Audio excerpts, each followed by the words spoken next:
Hello बच्चों, let's read this question. The question say that how many structural isomer with molecular formula C5H11Br yield only a single alkene and dehydrohalogenation by alcoholic KOH? Option A 3, option B 2, option C 4, option D 6।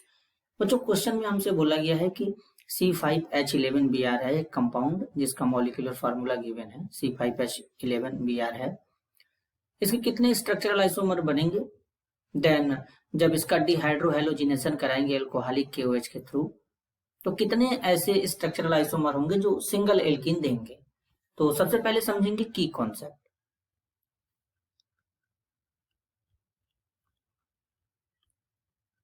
की concept क्या होगा? की concept होगा dehydro halogenation reaction. डिहाइड्रोहैलोजिनेशन का मतलब होता है removal of hydrogen and halogen. जब हाइड्रोजन और हैलोजन दोनों एक साथ रिमूव होते हैं बच्चों तो उसे डिहाइड्रोहैलोजिनेशन रिएक्शन कहते हैं। तो सबसे पहले यहाँ पर इस कंपाउंड का स्ट्रक्चरल आइसोमर बनाएंगे। मॉलिक्यूलर फॉर्मूला है C5H11Br। अगर बच्चों यहां से ब्रोमीन को बाहर निकाल दिया जाए और इसमें एक हाइड्रोजन को ऐड कर दिया जाए तो C5H12 बनेगा। C5H12 का मतलब ये एल्केन है एक, और एल्केन है तो यहाँ पर इसका नाम होगा पेंटेन। और इसी पेंटेन में से अगर एक हाइड्रोजन हटा के एक ब्रोमीन को ऐड करेंगे तो इस तरीके से हेलो एल्केन बनेगा।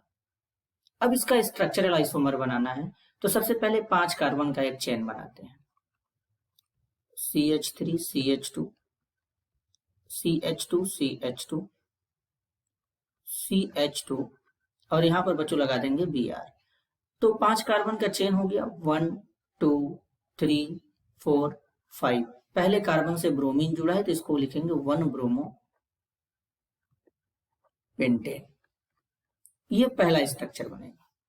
अगर हम इसका दूसरा बनाएंगे तो इस तरीके से बनेगा CH3 CH2 CH2 CHBr CH3। इसका मतलब कि दूसरे कार्बन पे इस बार क्या हो गया है, ब्रोमीन जुड़ गया है तो इसको लिख देंगे 2 ब्रोमो 5 कार्बन है तो हो जाएगा पेंटेन।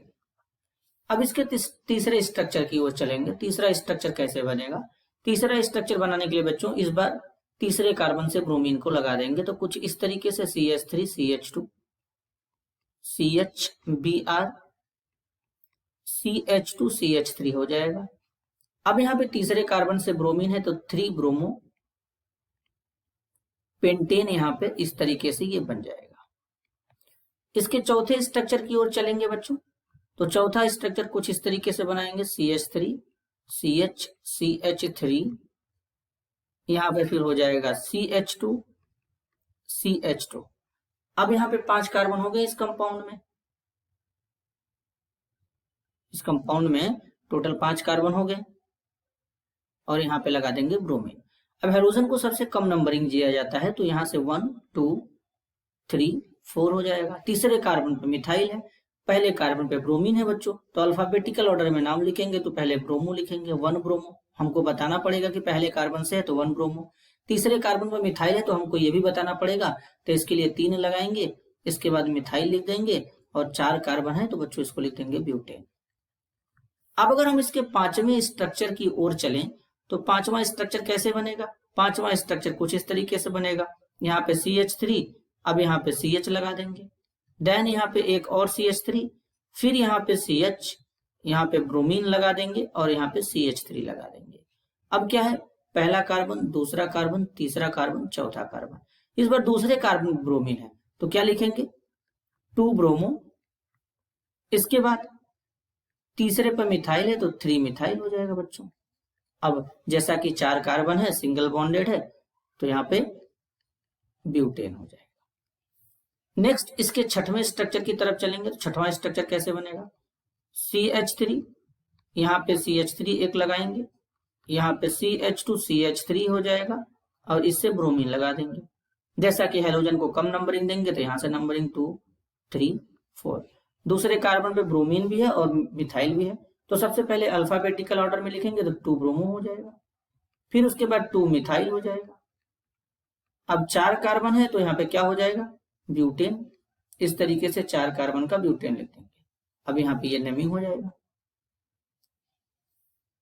इस तरीके से यहाँ पे ये नेमिंग यहाँ पे हो जाएगा, यहाँ पे ब्यूटेन लिखेंगे। अब इसका नेक्स्ट स्ट्रक्चर बनाएंगे, 7वां स्ट्रक्चर। अब 7वां स्ट्रक्चर कैसे बनाएंगे, 7वें वाले में कुछ इस तरीके से CH3 CH2, यहाँ पे CH एक मिथाइल ग्रुप इस तरीके से लगा देंगे बच्चों, और यहाँ पे CH2 Br लगा देंगे। पहले कार्बन में ब्रोमीन है 2 3 4। अब यहाँ पे क्या है, इसका नाम क्या बनेगा, इसका नाम बनेगा, पहले पे तो क्या है ब्रोमो है तो यहाँ पे लिख देंगे बच्चों 1 ब्रोमो। उसके बाद क्या है, दूसरे कार्बन में मिथाइल है तो 2 मिथाइल, 2 मिथाइल, और यहाँ पे कितना कार्बन है, 4 कार्बन है तो हो जाएगा ब्यूटेन। अब आप ये बिल्कुल मत सोचिएगा कि ये नाम पहले लिखा जा चुका है, यहाँ पे नाम लिखा जा चुका था लेकिन यहाँ पे 1 ब्रोमो 3 मिथाइल है बच्चों, तो इस बात को हम लोग ध्यान देंगे, और यहाँ पे 2 methyl. Final and last structure बनाएंगे जो 8वां बनेगा, CH3 CH3 CH3 CH2 Br। अब अगर हम इसमें देखें तो पहले कार्बन पे ब्रोमीन है, ये दूसरा कार्बन है, ये तीसरा कार्बन है, तो 1 ब्रोमो लिखेंगे। इसके बाद दूसरे कार्बन से 2 बार मिथाइल है तो 2,2 डाई मिथाइल हो जाएगा। उसके बाद 3 कार्बन है तो प्रोपेन लिखेंगे। तो ये यहाँ पर फाइनल इसके 8 स्ट्रक्चरल आइसोमर बनेंगे, इससे ज्यादा बच्चों पॉसिबल नहीं है। अब क्या करेंगे, अब कैसे हमको पता चलेगा कि डिहाइड्रेशन कराएंगे, सॉरी डिहाइड्रो हेलोजिनेशन कराएंगे तो सिंगल प्रोडक्ट मिलेगा, सिंगल एल्कीन मिलेगा। कैसे पता, जिस कंपाउंड के अंदर, जिस हेलो एल्केन के अंदर कायरल कार्बन होंगे यानी स्टेरियोजेनिक सेंटर होगा।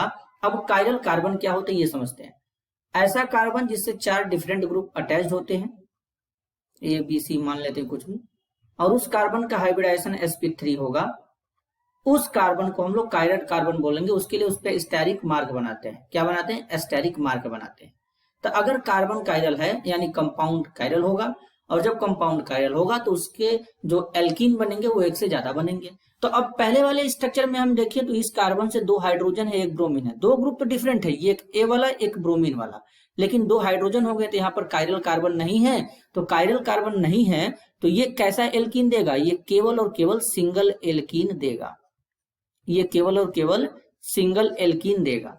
दूसरे वाले में देखें तो दूसरे वाले में इधर एक हमारा प्रोपाइल ग्रुप है, एक मिथाइल ग्रुप है, एक ब्रोमीन है, एक हाइड्रोजन है, तो ये वाला कार्बन कैसा होगा बच्चों, ये वाला कार्बन कायरल होगा। नेक्स्ट तीसरे वाले स्ट्रक्चर में देखें तो यहाँ पर एक इथाइल एक इथाइल। अब इथाइल इथाइल ग्रुप तो सेम हो गए लेकिन हाइड्रोजन ब्रोमीन केवल डिफरेंट थे, तो इसका मतलब ये भी कार्बन कायरल नहीं है, तो ये कैसा एल्कीन देगा, ये सिंगल एल्कीन देगा। इस तरीके से ये सिंगल एल्कीन देगा। अब अगर हम चौथे स्ट्रक्चर की बात करें, चौथे में ये जो कार्बन है, इस कार्बन पे 2 हाइड्रोजन सेम हो गया वैसे भी, तो ये भी हमारा कायरल नहीं होगा, तो ये भी कैसा देगा, ये हमारा सिंगल एल्कीन देगा। इसी तरीके से अगर 5वें स्ट्रक्चर में देखें तो 5वां वाला स्ट्रक्चर में इधर हमारा ये आइसोप्रोपाइल ग्रुप है जो ये डिफरेंट है, इधर मिथाइल ग्रुप है, इधर हाइड्रोजन है, इधर ब्रोमीन है इस कार्बन से, तो ये कार्बन कैसा होगा, ये कायरल होगा। कायरल होगा तो इसका एल्कीन सिंगल नहीं मिलेगा। नेक्स्ट है 6वां स्ट्रक्चर। 6वें में 2 मिथाइल ग्रुप एक ही कार्बन से जुड़ गया, तो इसका मतलब कायरल तो हो नहीं सकता, तो ये हमारा कैसा एल्कीन देगा, ये हमारा सिंगल एल्कीन इस तरीके से देगा। अब अगर हम 7वें स्ट्रक्चर में देखें तो 7वें स्ट्रक्चर में क्या है, यहाँ पर इस वाले कार्बन पे 2 हाइड्रोजन फिर से सेम आ गया, इसका मतलब ये भी कायरल नहीं है, और कायरल नहीं है तो ये कैसा एल्कीन देगा, सिंगल एल्कीन देगा।